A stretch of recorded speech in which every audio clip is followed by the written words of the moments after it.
going on, everybody? Welcome back to the One by One podcast. I'm your host, Obi Omegano. I'm here joined today with an old friend and overseas veteran, a guy who taught me a lot about this game, a lot about being a professional, man. Mike Fraser. Mike, what's going on, baby? I'm good, man. How you doing, man? How you been? I'm good, man. I'm good. I'm glad I got to catch up with you, bro. I've been trying to catch up with you for a long time, man. I know. I appreciate the Busy. introduction, man. I appreciate it all. I know you've been all over the place, man. You've been building. I see you podcasting. I see you branding. I see you training. You're doing a lot, You, man. So, what have you been up to, man? I've been good, man. I've been just building, trying to be better every day. Like it's never stopped, right? But I've been coaching, right? I've been diving real into the coaching stuff. Just want to be better, man. Be the best I can be. So I'm at the prep level. I'm at I don't know if you know the CBL over here. We have a Canadian league. No, man. Talk to us about that. That's so.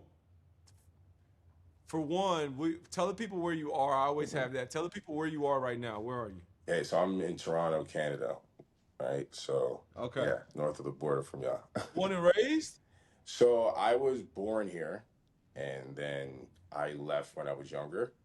Yeah. First, I left for Connecticut, and then I came back, and I left again. I went to Maryland, and I was in Maryland, and then from Maryland Gotta open. to say it again. I said I gotta open with this though. So Yeah, I'm in OKC. I'm in OKC. You're in Canada. Obviously, you got the GOAT Shea. I say the GOAT. You got the MVP Shea. Um, how has he been? How impactful has he been to for Canadians? I know what he's doing here in Oklahoma City and what he's done for our city. What does that mean for you guys back home? it's huge, man. It's huge. He's obviously you see what he's doing, but the way he did it, I think the way he did it was different. He didn't. He you see how he wasn't a major recruit, right? To Kentucky, obviously he was coming off the bench and just built his way up, and obviously going to Clippers and such as everybody knows the story. But I think the biggest thing is that Shea is the first that we've seen do it from the ground up, right? Like you had the Steve Nashes of the world, but you never saw that from the grassroots up, right?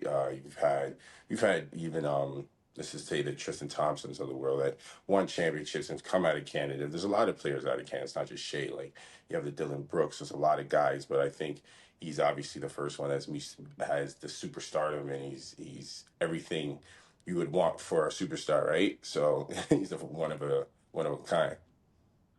What is Canadian basketball like? Is it similar to how it is in the States? Is it what is the as far as and there's a lot of parents and athletes, whether that's school athletes, high school athletes, college athletes. Talk to us about what the level is like over in Canada. Is it do you guys have a class system like we do up to 6A? What is it like? Man, I wish. I wish. Like, It's Canada's very different. Let's go back because I think I got to give you the history before we even get to that point, right? all right, all right. And even for me, I didn't play high school basketball here. I played high school basketball in the States, right? I kind of left. I left Wait, early. say that again? I didn't play high school basketball here. I played high school basketball in the States, Okay, in the States. right? In Okay. Maryland. So one, I didn't really go through those trenches, but when I left, I it was a time that basketball wasn't loved. Like basketball wasn't big here. Like basketball's a new phenomenon. If you want to be real, right? I think the excitement really started obviously when the Raptors got here, and that's kind of around my age, right? I've always been a basketball fan before the Raptors, but that's what kind of set the excitement off. And then Vince took it to the world, and then like obviously like this next class, it's not just Shea, but like I say, like Shea is the leader of the pack, has taken it to another level. But the huge impact was the Raptors winning. I'm not gonna lie, that's what kind of opened up everything in Canada was the Raptors winning. Yeah, that kind of shifted the balance. So it exploded from there, right? And that's what kind of opened these gates for more people being open to playing basketball and not hockey, right? That's So when you saw then Drake. That's when you saw Drake come alive. Yeah, yeah, and in that time frame too, right? There's a lot that went on in that time, right? Like even, but think about it. Vince was before Drake, right? Vince was the original guy that put Toronto on, and then Drake kind of came after, and then so on, right? But my point is, like, the high school basketball scene was always like gritty. What, it was a high school, so like they have high school systems here, and in those high school systems you had different areas and they would play each other like different regions, right? So they don't have enough schools to have the classes like they do in the states. Like the states have so many schools and the size of the school, so you have the 2A's, the 3A's, the 4A's, the 5. You don't have that here. You just have like one system, and those guys play each other, right? In That's high school? in high school. Yeah. So that's what it used to be. Okay. That used to be the elite competition. These guys in Canada would play each other from, let's just say, the inner city Toronto, the out like the GTA area. So there's outside cities like Mississauga. There's outside. It's like Toronto's the main hub. I mean, Toronto's the downtown, like downtown Toronto. But you have the GTA. You have cities like outside. You have Scarborough. You have Markham, and so on and so on. And everybody has those high school. Like, think of it like a county, if you think of it Yeah, like and that. it's just one team per. No. So you would have high schools in those county, right? But Yeah, there's no system where it's a 1A, 2A, 3A. Like if you won that area, you play each other, and then you're the best in that region, and then you go to like the best in Ontario. So Ontario would be the state, and then you'd be done. But you guys have it different where the size of the school matters. If yeah, yeah, that's yeah, not yeah. like that here, right? Yeah, The that size makes of the school sense. doesn't matter. There's not enough schools to have that kind of class, How big right? is a school? How big is a high school there? Man, it can range, man. It can range. You'll have some decent sized schools, right? You'll have like there's nothing like the states where like especially in the South where you guys have like 3,000 kids, 4,000 kids. Like Yeah, that's yeah. not like What's that. Jinx and Union, Taylor?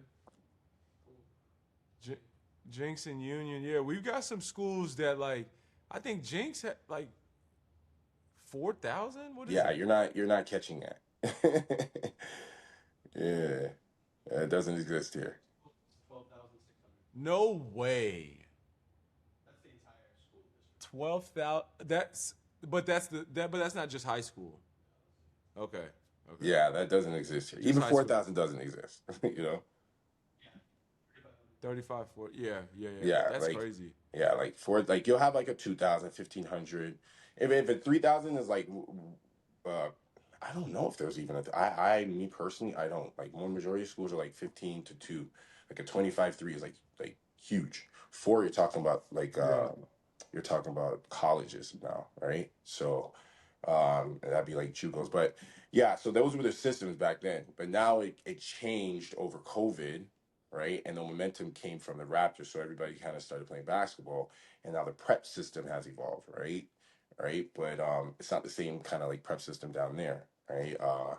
It's still in its infant stage, I would say, because it only really started during COVID. You only had like maybe 5 schools up here, and then exploded into something different. So, with all that being said, I don't the it's still in its infant stage, right? So there's a lot more kids playing, but the level of competition is not where it is in the States. Where did Shay come from? So Shea was in Hamilton, right? Shea is not Shea. Hamilton is let's just say 45 minutes from downtown Toronto, right? Okay. So he came. That's why I said his story is different. That's why a lot of people relate to him because he was like a kid that was outside the usual bubble. He wasn't. He was known, but it didn't. Nobody really thought Shea was going to be Shea. Like they knew he was going to be good, but not that good, right? Right. That's what I'm asking. Like, where did he come from? That's the thing. You can't like he was. It How was did like he I'm saying. sneak up? How did he go so and I Yeah, say unnoticed. it Yes, was. he went to There Kentucky, was but so like much other unnoticed. people. There were like he was just because his brother was better than him, right? His brother was actually better than him. Yeah, his brother. Really? You see him with a lot. He looks just like him. It's like his 20s in his. He's in his Yeah, yeah, yeah, yeah, commercials, all that stuff. So his yeah. brother was actually better than him, right? And his brother, like a lot of people, but Shay just kept creeping up, and as now you see his mentality. He's very meticulous, so that's why he just continues to get better, right? Grow, and I think for him, it was one of those where he has a good village around him, good community around him, like his people, his family, his mother, especially his mother. Like I just think it was one of those where it was timing, man. One of those things is timing. And but under Yeah. the radar, you're saying because he was in school here, and then when he committed to Kentucky, remember he was behind somebody, and then he had to fight his way to that starting position. So I think Yeah. that's where it kind of evolved for him, being a Kentuckian and being under that radar, and then breaking through there and just showing everybody who he was. How many years did you do in Kentucky? Do we He know? only did no, you know, Two? yeah. Um, it was. Let me make sure. I think he only Who knows? did. How many years did looking it up? We're looking it up right here. Look, I got.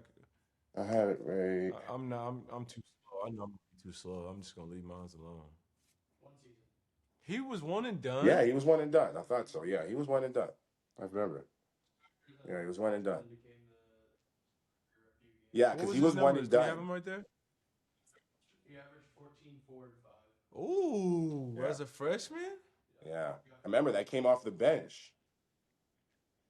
He came off the bench first. Oh, so he really was like that in college. Yeah, 14, 4, and 5 is really like that for a huge. That's freshman. why. It's That's why I really like elevated. And the that's impact, crazy. right?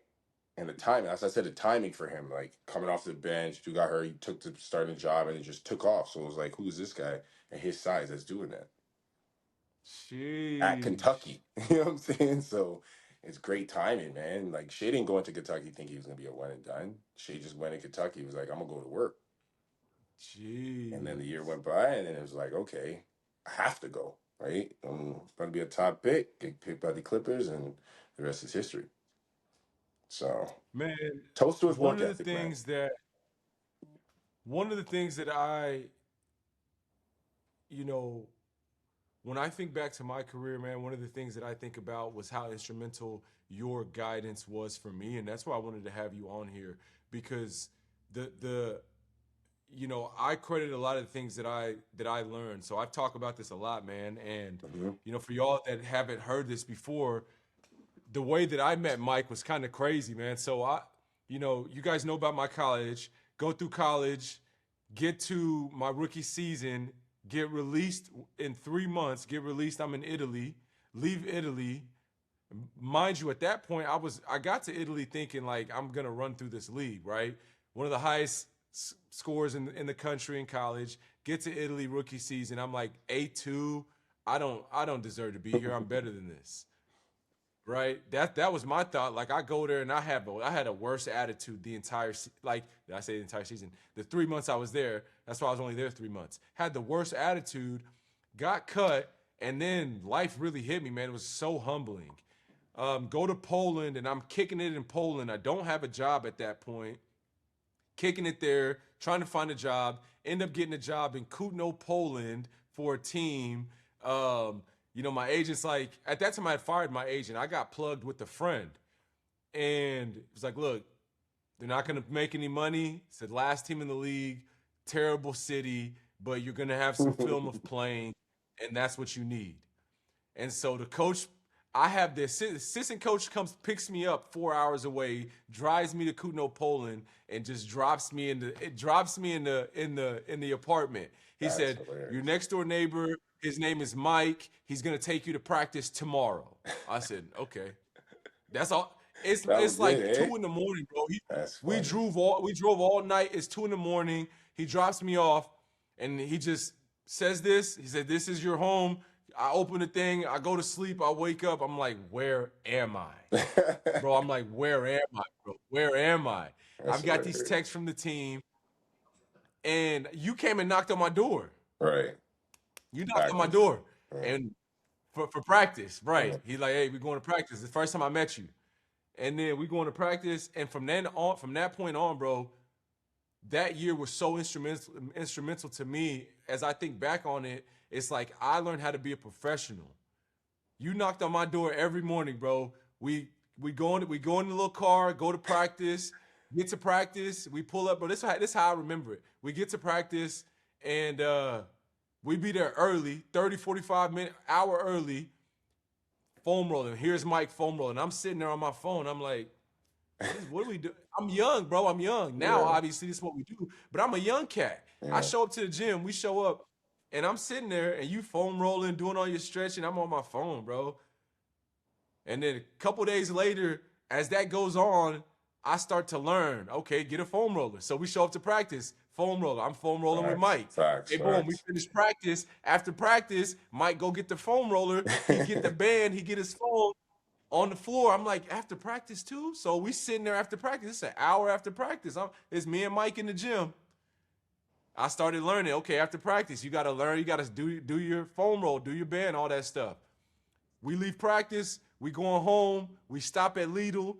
Mike showing me, okay, get the frozen. You got to get these frozen berries. You got to get the salad. Get the bread right here. Don't get this one. Make sure you get. And I'm learning all this game, bro. Yeah. You just going through your normal day, but I'm learning all this game that I didn't know before. Right.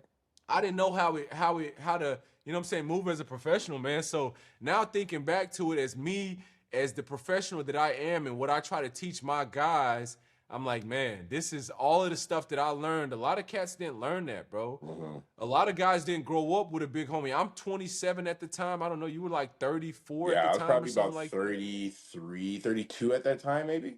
Yeah, somewhere Yeah. there. And I'm Yeah. 26, 27. No, Mm-hmm. I'm like 26. Mm-hmm. And so I'm a young cat, man, and I'm learning all the ropes. But that year, every year after that, that was what I did. Mm-hmm. I show up early. I would do my band work, do my core work, get practice in, do my stuff after, and people would look at me like, "Oh my God, he's a professional." I'm like, "What are y'all? This is." I thought Yeah. everybody, and then I started to learn. Oh no, he Yeah. was just. That's why he was a 13. How long Mm-hmm. did you play? 13 years. That's why he was a 13-year vet. Mm-hmm. Mm-hmm. You know what I'm saying? And so along my journey, I start to like little, all those, the tips and tricks and everything is coming back, flashing back in my mind. And I'm like, okay, this is the path. This is how you sustain this level, man. You showed me, I remember one of the days, bro. Obviously, we was in a terrible situation. Mm-hmm. Coach was just Yeah. every day, bro. You would come in every day, shake the man hand.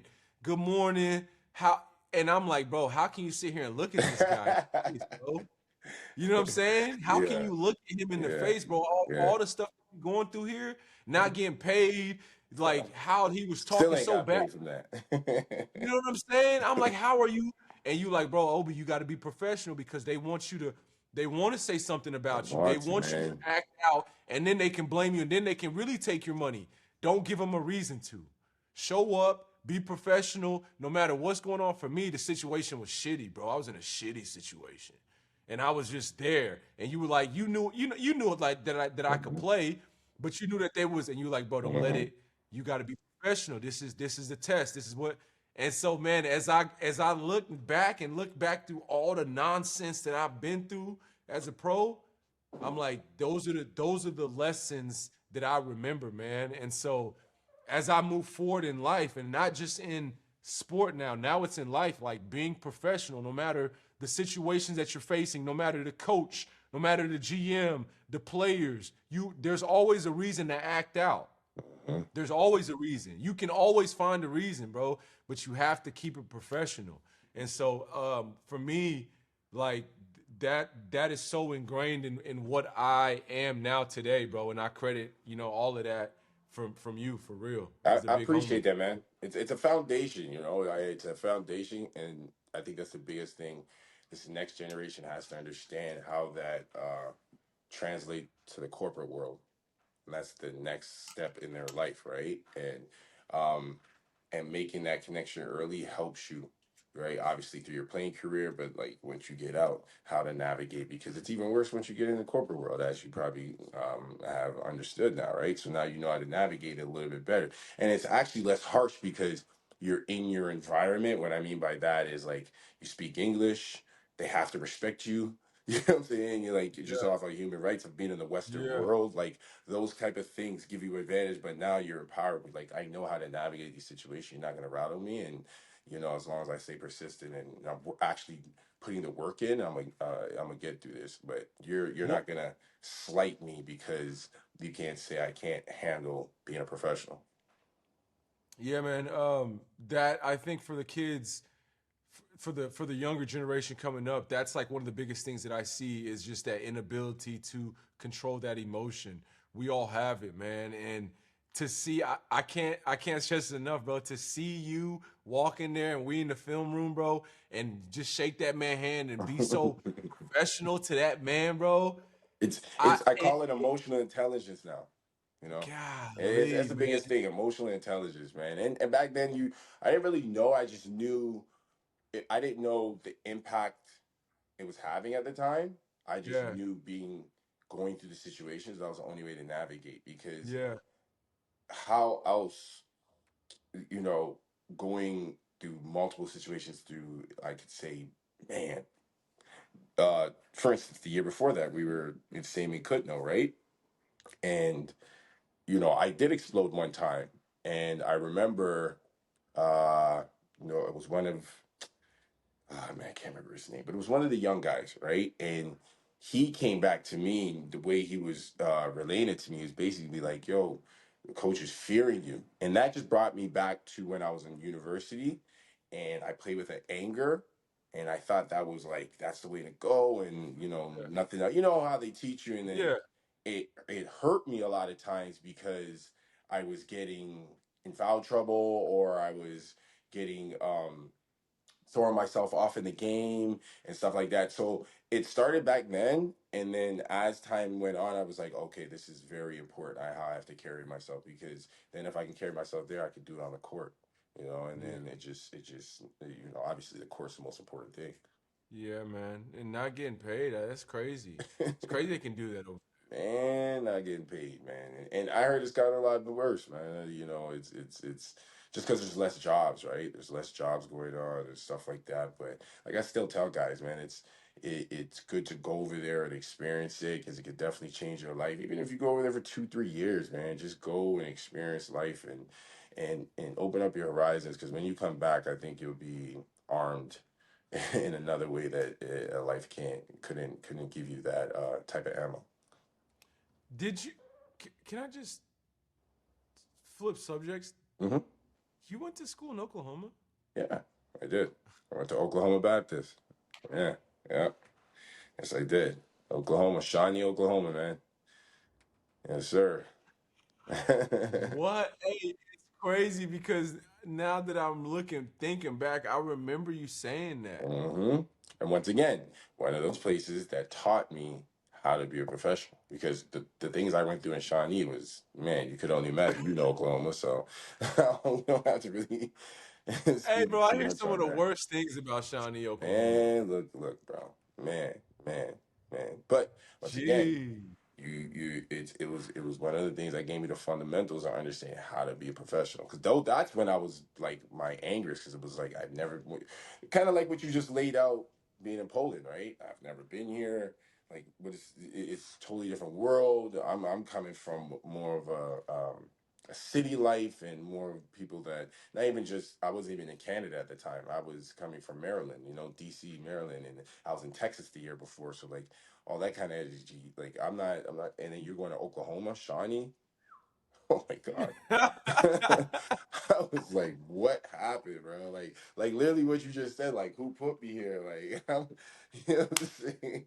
It was crazy, He And said, "Who and put me here?" and I only signed to that Oklahoma Baptist because one of my friends were there, that was from JUCO, and it was, my basketball situation is one of those where I was just hooping, man. You hear the Yeah, stories, no guidance, nobody telling you what to do, how to do it. Let me say it like that. I was just hooping, and didn't know I yeah, had to have certain classes to pass, to get to certain places, and and so that's why I went JUCO, and even in JUCO, the same kind of thing happened. I'm just taking classes the coach is giving me, and I'm passing everything, and then I come to find out I'm missing like 4 classes, and in Texas you have to graduate. So with 4 classes, I couldn't sign to the school I wanted to sign to, right? So, which was Virginia at the time, right? So then they were like, they want to redshirt me. So I was like, man, I don't know if I could go to university and not play. And then NAIA came around, and my boy was there, that was at me, with me my first year in JUCO. So then, no, he wasn't with me. I'm lying. He was there before, but he would come back all the time, right? Because he was in Oklahoma, so he would just drive down like Christmas. So I kind of knew him, We built a relationship, and so yeah, the coach is really cool too. The coach is really a big part of that. Me and the coach are cool to today. Shout out to Marker, man.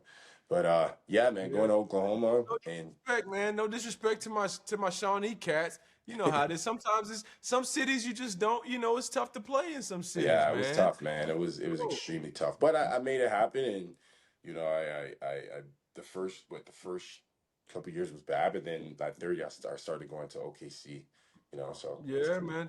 Yeah. To talk a little more about your journey, though. You Hmm. know, 13 years as a pro.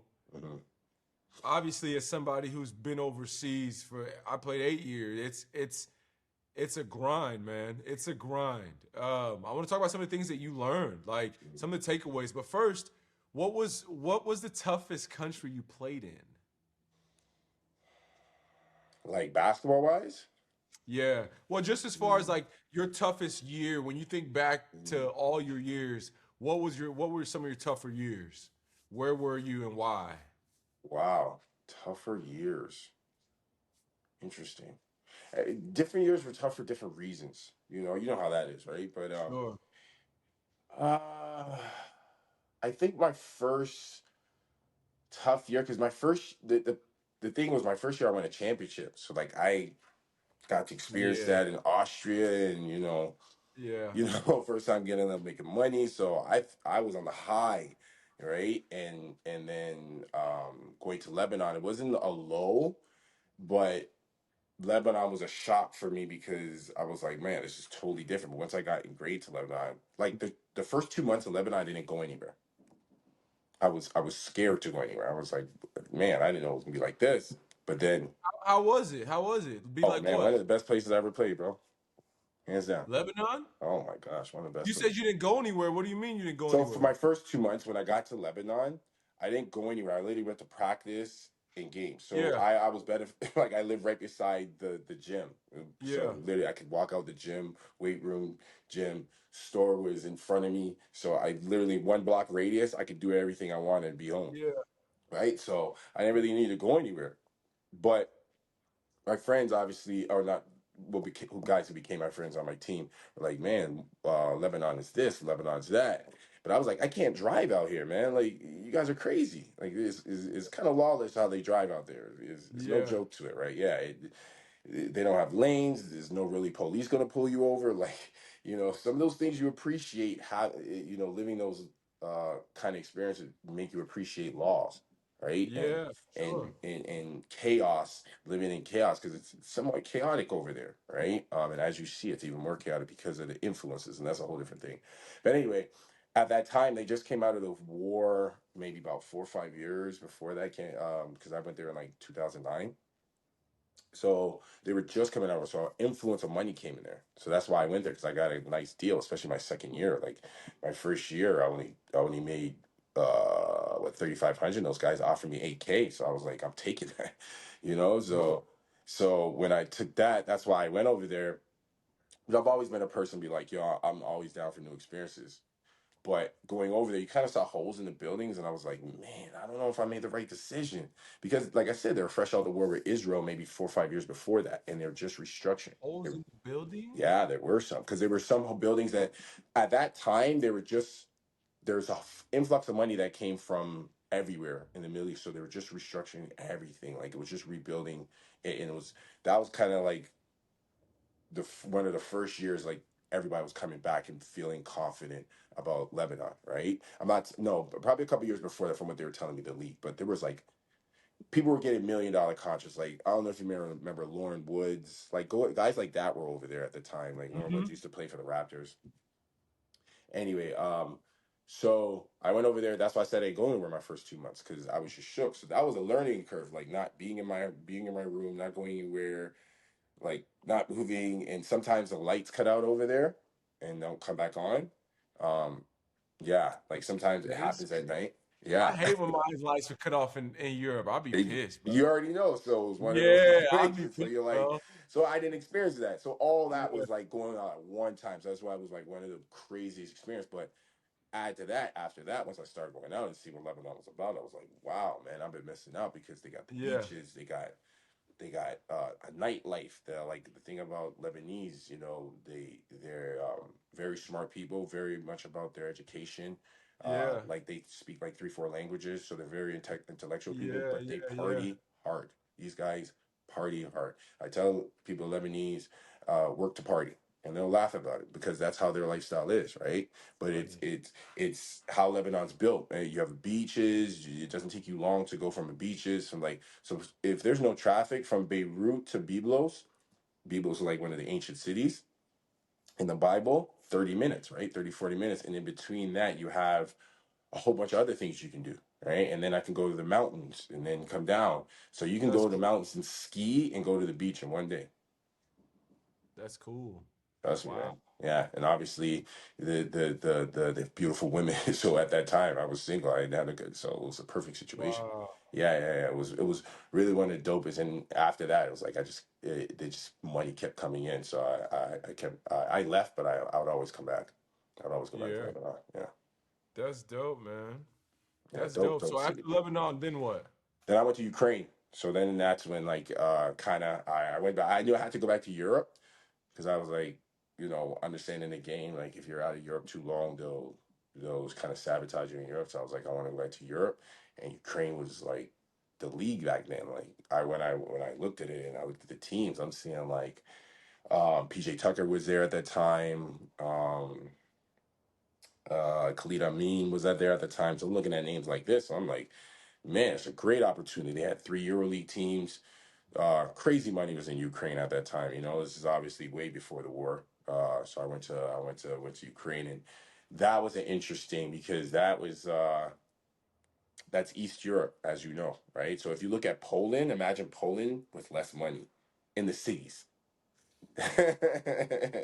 Yeah, yeah. A That's little the less. thing that I say about Poland. Poland is Yeah. great if you're in a nice If place you're in in a Poland. nice city, yeah. So If you're in a exactly. good If place in you're in a Poland, it's a right. great time. Great. Oh But man, you already know. You you go to Warsaw, you're in actually, Krakow.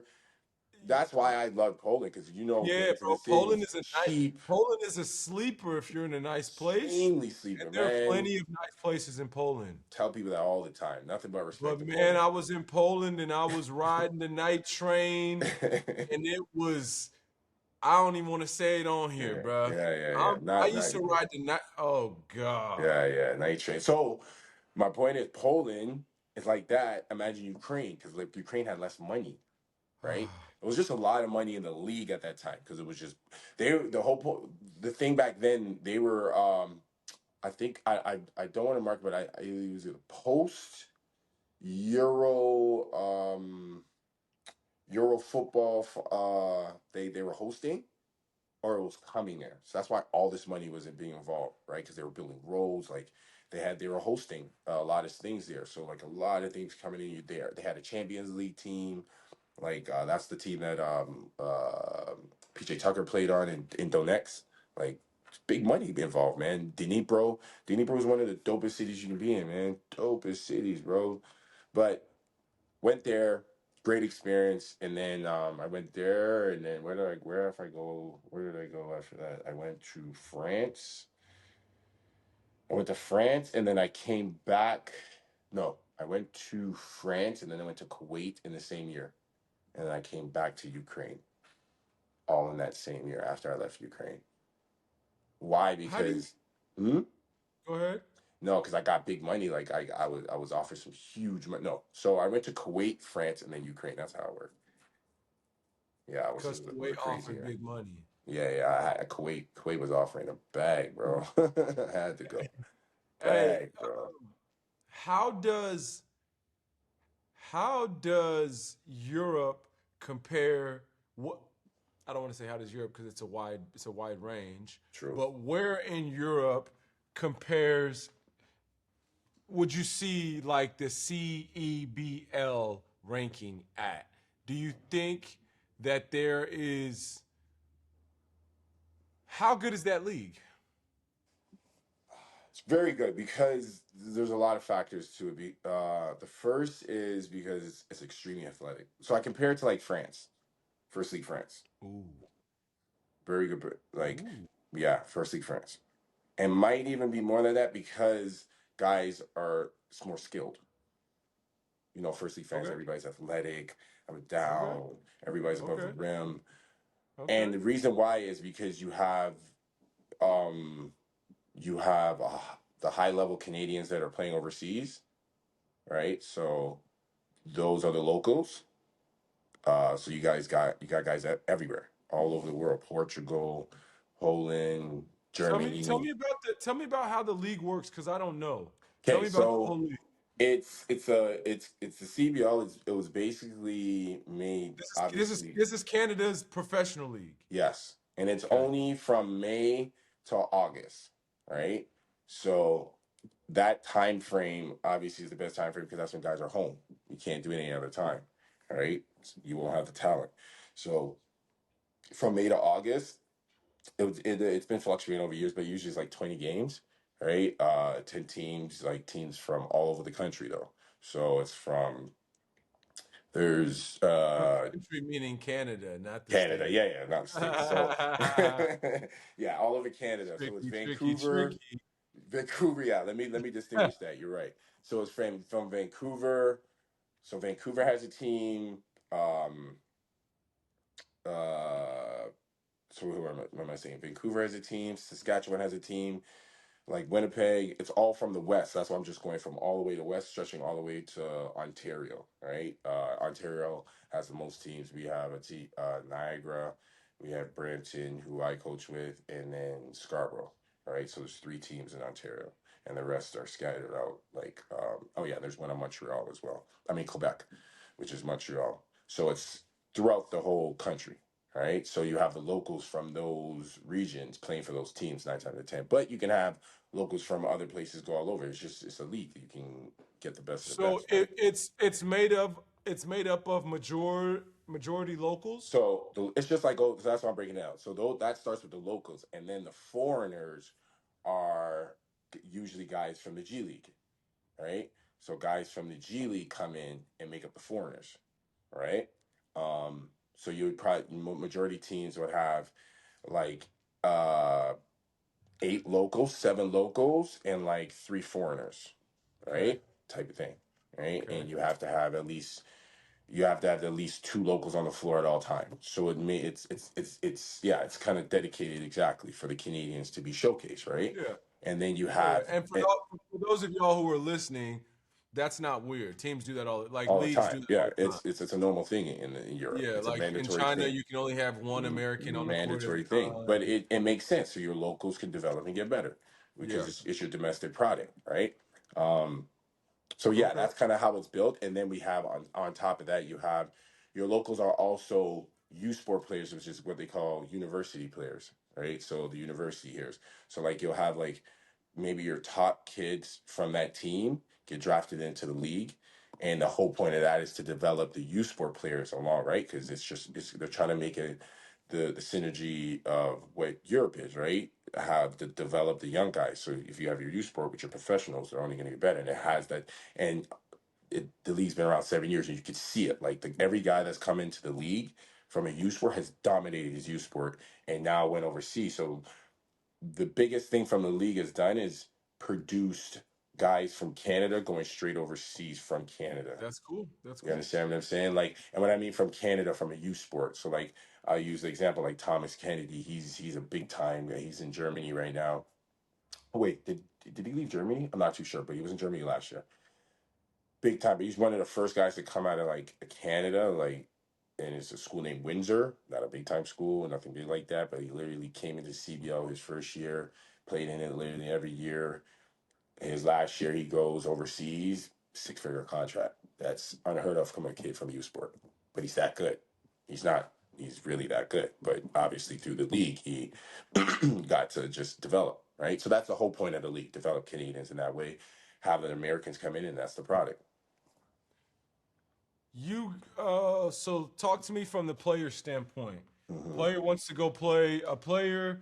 You guys are saying you're taking typically G League guys, No, right? overseas guys too. No, I'm just saying it's a lot majority of G League, but that's dominant. So you take anybody. But majority of those guys play the G League, but you'll take high level guys that play overseas as well, right? very high level guy. Oh, those are mainly the foreigners, What but the what will an import typically range make making, per month? An import. shoot, And yeah, how particular are you guys about bringing in imports? How does one go about getting on a CBL team? same thing. Go through an agent. Agent pitches him. Same thing. Watch the film. See if he fits. Look at his numbers. There's only 20 teams, so the chances Mm-hmm. are slim. Mm-hmm. Mm-hmm. It's tough. It's not easy. Yeah. Yeah. Right. So every year it's changed. Like at first it was three foreigners and it went to four. So like it's been at four. I think they're gonna push it to five. So it might be more opportunities. I'm not sure. It's the league is growing and is but I We're talking about 100 foreigners. We're talking about 100 foreigners total in the league, plus or minus. yeah, What are we? give or What take. are we thinking? What are we thinking? Is that No, what can so it's somebody 20 expect? game. It's 20. No, not 100. It's less than that because it's 20. 20 games, Sorry, 10 20 teams. 20 games, 10 teams. Yeah, it's 20 games, Yeah, 10 my teams. fault. I might have Yeah, messed. yeah. Yeah, that 20 might have been games, my 10 fault. So, teams. okay, okay. So you're looking like 50 to 50 to 75 75. already. Yeah. All right. So Okay. yeah, which is great But I, because but what's the but that's what I'm trying to see. I'm trying to scale of how how a player would gauge if they want to go over there. How serious they so would you gauge. want to use so a lot of the guys come here to develop one, two, to get game film because Yeah, it's I it's like that. FIBA, it's FIBA regulated, Yeah, right? And then three, you're playing FIBA players, right? it's a Like I good look. said, like so it's a great look, right? So it's a great look to show that oh, I And can play the FIBA game. the production is top tier. Oh, top tier. No, it's next level. Right? No, like we have arenas. We have no. It's we're on local television. Like this thing is built up from 2019 was the first year I played in the league. My first year, right before COVID, right before I retired, and it's obviously came a long way. But yeah, man, it's legit, bro. If you want, I'm telling any guy, if they're a foreigner from anywhere, if you wanna come to where make some money during the summer, obviously you're staying in shape, you're getting better, and you want to get film, CBL is the best place to be. Like, why would you stay home? It makes no sense, right? If you're one of those guys that are trying to get like overseas or trying to get better or trying to get a better gig in the G League or trying to show a team you could do this or play this position, like there's so many angles you could take it, right? As a foreigner, right? There's a lot of guys that have done it, and like there's I always use this guy named CV. He's probably the greatest example. He played on our team, and he came in from the G League, and he wasn't really playing a lot, but they won a championship, right? But he came in our first year and he was like one of those guys who are head on, like, I want to do the NBA. And, 2 years on the team, he's like, all right, I got to take this overseas, gets better, mentally got better, always had game, mentally got better because he had to become a professional. I think his biggest thing was just understanding how to become a professional. One of those things like you were talking about, right? And how to play the FIBA game because he didn't play. He went to UConn. He went to he's a big time scorer there, and how to play the FIBA game, right? And once he understood that, you could just Google him right now. He's killing in EuroLeague, killing, right? So it's one of those situations. He needed a league to to understand how to be a professional, understand how to read the game. He had the skill, dude's a dog game. He went to UConn, so he could tell you that. But to get to the next level, I think, and he'll tell you the league took him to that level. Right now, I mean, it's hard to afford a guy like that now making that type of money. But you know, What are you now? Are you now coaching yeah. So I'm for the coaching. CBL? Yes. So I coach in the CBO. Also, I coach at prep school. So back in so the prep school's during the year, and then CBL is obviously from that May to August, right? So it was like year round. How is how is what's the gap between the prep school and the CBL? I'm not even close. No.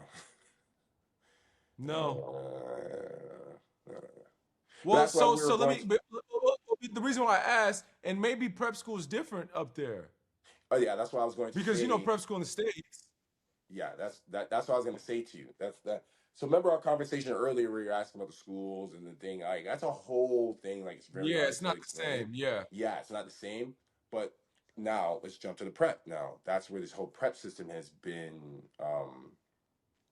made over since 2020. It kind of really evolved. It was here, but it wasn't as big. Like players still always went to the States.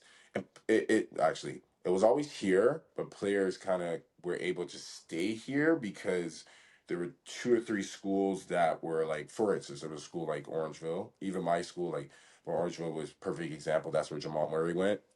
He went to high school there, right? That's where Thon Maker went. That's where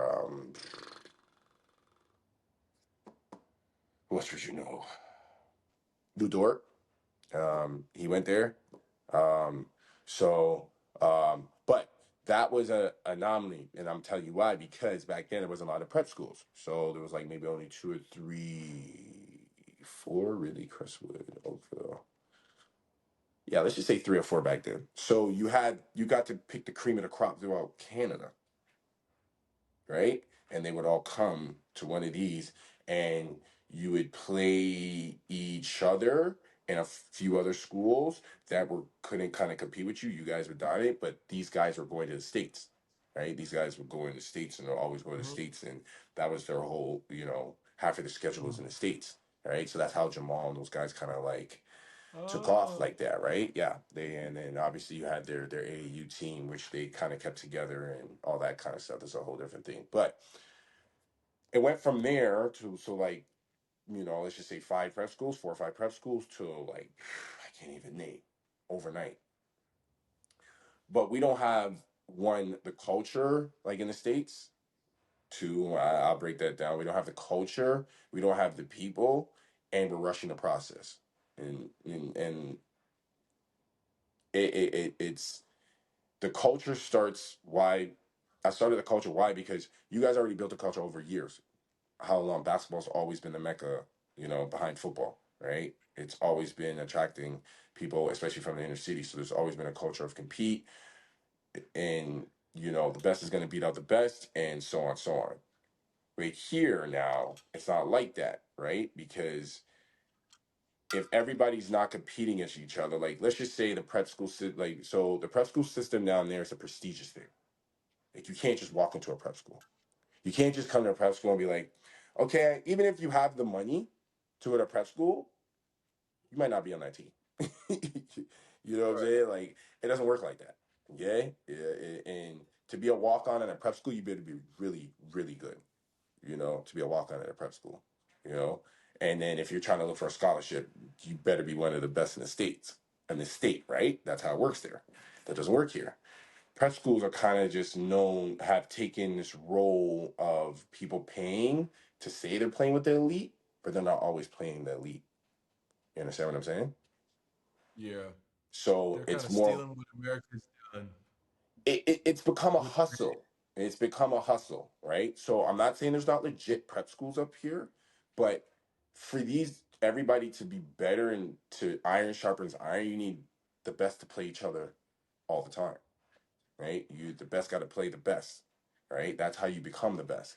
But if you can go, first of all, there's too many leagues here, right? There's too many leagues. So if I'm in one league and I don't feel comfortable, I can go to this next league, and then I can go dominate and say I'm playing in prep, and so on, right? So if the iron is not sharpening iron. The dogs that are at the top leave and go to the states, and that's what's going on right now. A lot of the guys leave. You'll see it, like if you really research, like a lot of our top dogs leave, going out in the states for 1 2 years and then go lead. That's what RJ did. That's what a lot of guys do, right?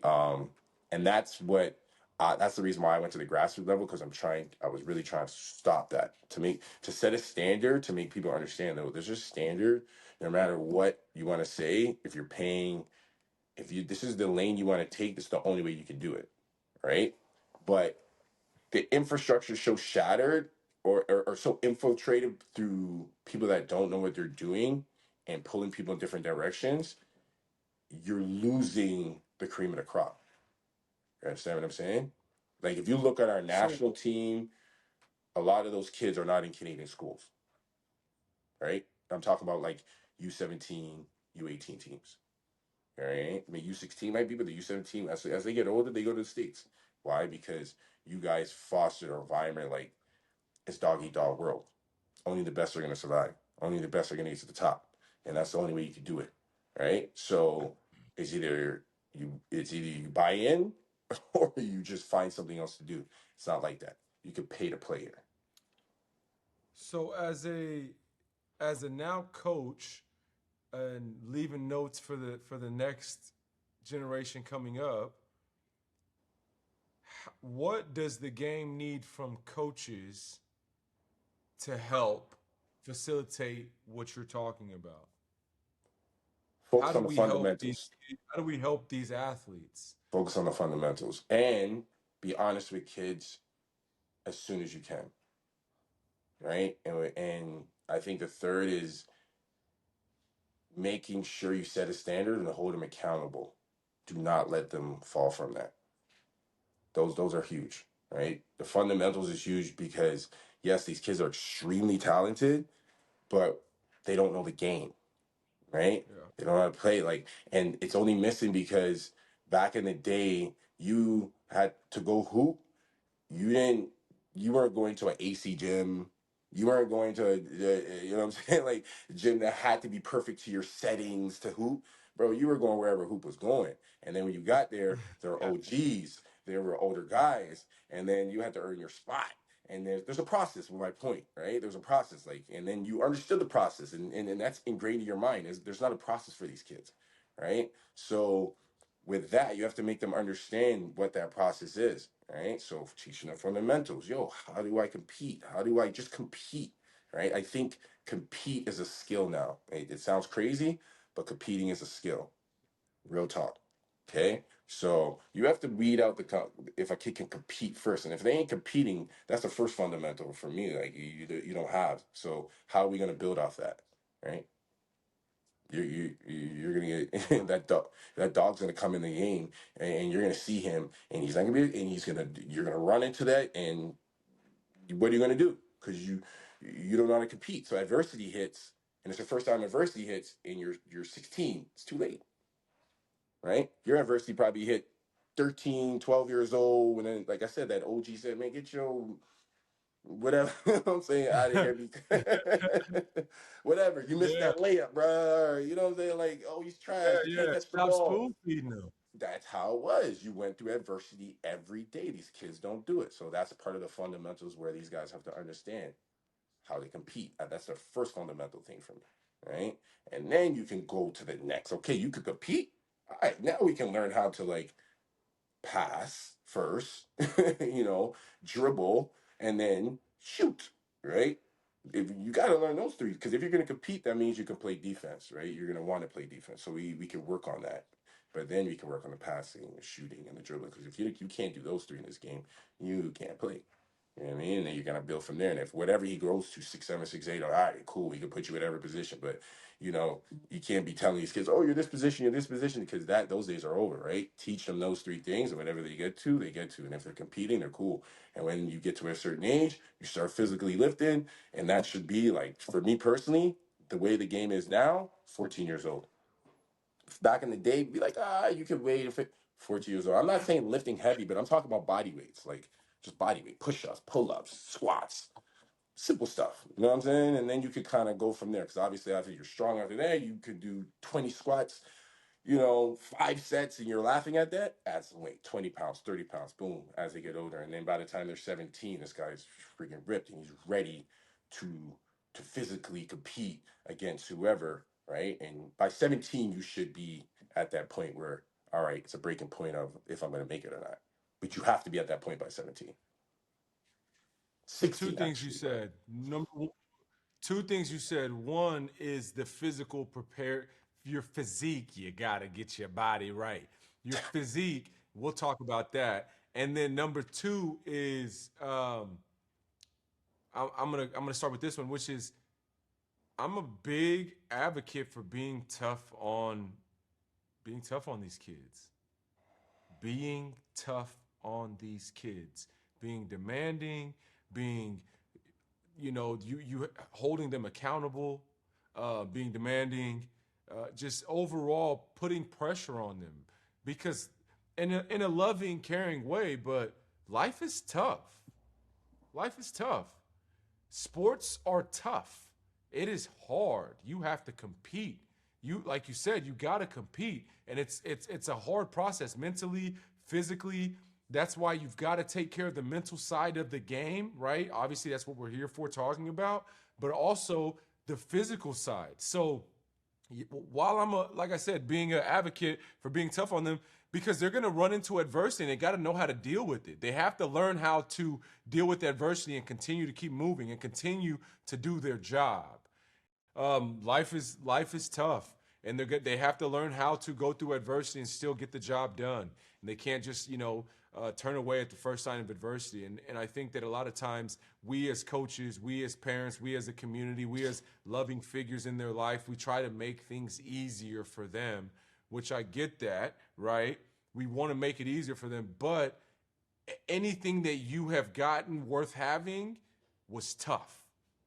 It was hard to get, and that's why it was worth having. And so for these athletes, I think as figures of authority in their life, as people they look up to, it's our job to make it a little bit tough for them, make them understand that in order to get this, you have to go through a little bit of grit and ugly and toughness to get there, and that's okay.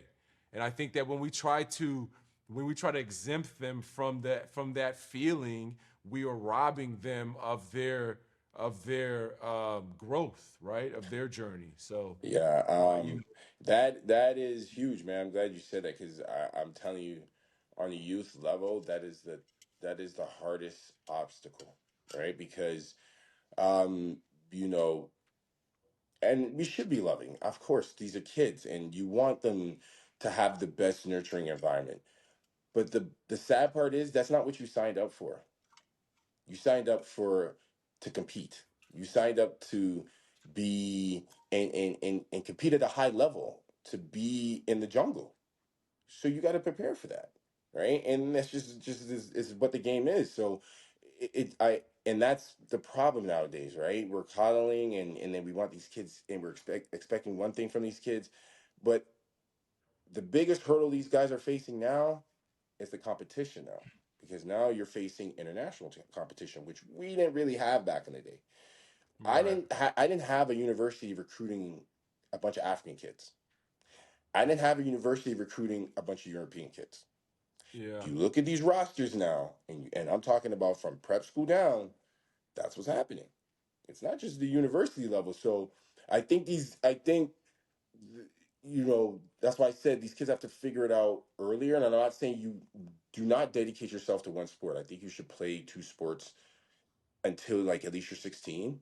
And then by the time you're 16, if this is exactly the lane you're going to take, then it has to be you have to dedicate. But you could play two sports up until you're 16, right? Because I think you just have to physically understand how to move in different planes and how to have different perspectives from a different sport, right? I think all those things are huge, huge. But by the time you're 16, you Well, have to be that, prepared.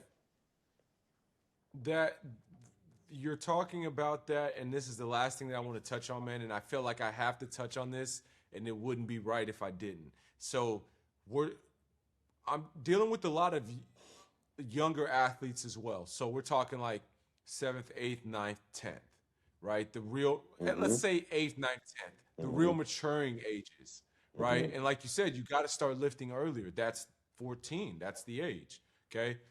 One of the things for me was learning how to lift from you, not just how to lift, but how to eat properly from you. When they tap into this episode, they're going to obviously see you and see what you look like and see your Oops. social profile and all that stuff, man. But how important has the weight room been for you in sport, in your advancement, in your ability to handle the pressures of a competition physically, um, in life? How important has your physique and your ability to lift and take care of your body been for you? Been my whole life. It's been life. Like you said, it's been life. That's why I tell people now, like I still it's crazy. Like you know how I train, and I obviously it's been evolved over the years and certain things, right? But you know how I train, and I still train actually the same way. And people are like, "Yo, what are you training for?" And I tell them, "I'm training for life. You know, like it's life, right?" So I think that's how you got to approach it. And I didn't know that's how I was approaching that as a kid. Obviously, I just think I loved being in the weight room, and then as the weight room kind of started for me young because I was always at the gym and I just wanted in the all the guys that I thought were cooler in there. So I was like, yo, let me go jump in. And my brother was like a guy that would always do pull-ups. You know what I'm saying? So I'm like, yo, let me go get some pull-ups and push-ups. And then it kind of evolved from there. That's how I was went to kinesiology and all that stuff, like study kinesiology and that type of stuff, right? But then obviously I in university, I'm telling you the breaking point for me was university and having a my professor, my he was actually I think he was my anatomy and my biology professor. And he really broke it down why I need to be lifting in a certain way. And he's the one that changed the way I lifted after that. Like the What way do I you say? looked at lifting, the way I looked at eating, the way everything. Because he was a track coach, right? And then he was in a good situation because I could kind of see who he was working with and like the athletes he was working with, like the track guys, obviously they're track guys, and they come into to the office or to the room and he's teaching me, you know, exactly what he's showing me, which connected it for me. And I was like, oh, shoot, because I'm Jamaican. I love track. So once it connected like that, I was like, what? Okay. It just went like that. It's just how we are, right? We're Jamaicans. We love track. You know, it's our thing, right?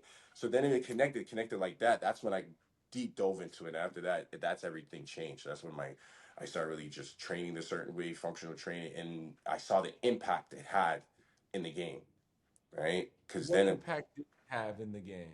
so I was able to one physically control the game.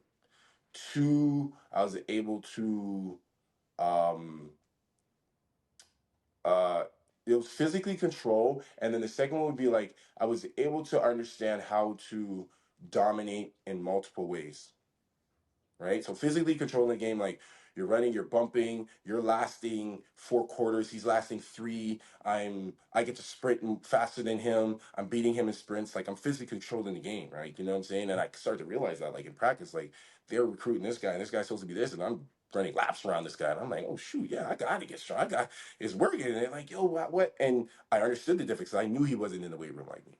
Right. So that's what it was just fueling me. Right? I was like, okay, weight room gym. And it just kept going. And then going overseas now, it it was like, oh, okay, I'm I'm here, I belong, and now this is what separates me from people. This is my I have to make it like kind of Bro, identity, if you want to way, if that me says a word. and it's the same. It was the same way with me, bro.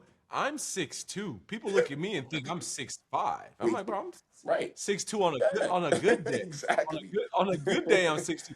But it's because physically, I mean, I think back and I've had success. I played varsity as a freshman, Hmm. not because I was more talented than everybody, but 100%. now because I look at it because I was physically. Just I physically mean, I was out dominant. there. You I could was see the six screen. You're hitting a post, guy. Like just it just bullying, and and it helps you because then you're like, okay, I can get to the rim exactly, better. bro. This guy's bigger than me, but I can hit him and get a rebound. I can, hit him and still, and oh, okay, yeah, Right. I'm in here, And man. so now on the court, I'm 6'2", but I can guard the 6'9" guy. Exactly, exactly, So now they're like, oh, now I guard the point guard and the five. bro. I'm just guarding And everybody. you have to be on the Now look, court. You have to be on the court. now I don't have to come off the court. You can't come on. And then now I have the ability to score because Right. I'm not coming off the And court. now you're not coming off the court. You're getting better, and now you have to work on more, and now you can use more, and that's just how the game evolved. And that's how my game evolved. This is how it That just kept that's how trickling. that that's how the game evolves. And like Yeah. to be able to play at a college level, Hmm. co- y- y- it is Physical, physical. man. It's the most physical thing you're ever gonna come across because everybody could jump, everybody can run, everybody can do it. But Never now, mind. You got to make it. You got to make it through the trainings. And I'm talking for these very athletes who true. want to get Yeah, let's to not my skip high school that. and college athletes. Yep, You yep. got to make it through the Good point. trainings, through Good the point. two Good days, point. through the running, through the miles, you got to make it through all of Yeah, that, and it's yeah, gruesome on your body. yeah. 100%. You know, and 100%. so like you have to be able to eat Yeah. and lift properly. And I wanted to make this stand with you, man, because I've got a lot of parents and I've got a lot of athletes and coaches. Hmm. The main one is the coaches who, with the weak players who want them to get in the weight room and the players won't listen. I Got say to, weak, man. sorry. I sorry. Mandatory.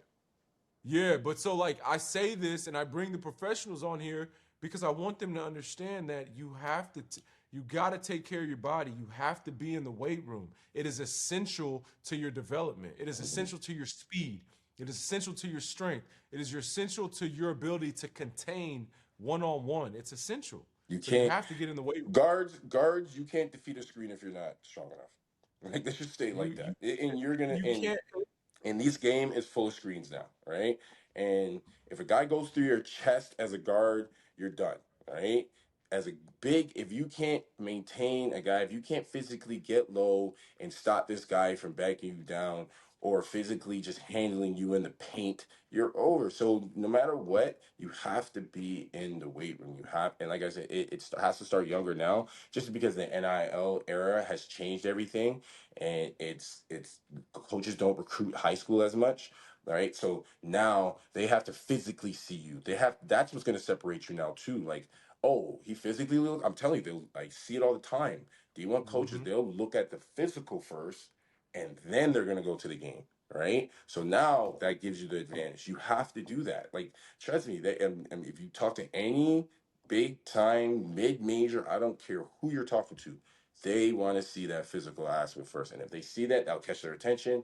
And then, unless you're just extremely talented and you're just jumping out of the gym, physically, it will attract them and they'll go from there. You heard it here first. Mike Fraser, tell the people where they can find you, man. Yeah, man, I'm on. I don't have too much social media, too much, man. You are on I'm not. social media. I've been talking on social media with True, you all true, true. day. It's just the one. That's what I'm saying. I know there's a ton of stuff out Mike there, but I just Fraser. have the Coach Mike Fraser on Instagram. You can catch me there, man. Yeah, man. I'm always here to build. I love the game. I have a passion for the game, and my whole thing is, as like you said, it was just to give back, bro. Because this game has given me so much, man. So that's why I coach. That's why I'm here. Use it as a vessel in life, and if you use it the right way, it can give you a lot of things, man. So that's what it's all about. I appreciate you for sharing Appreciate them you, words man. with us, brother, man. This was dope. We'll be in touch. Yes, love it. Thank you for coming on here, bro.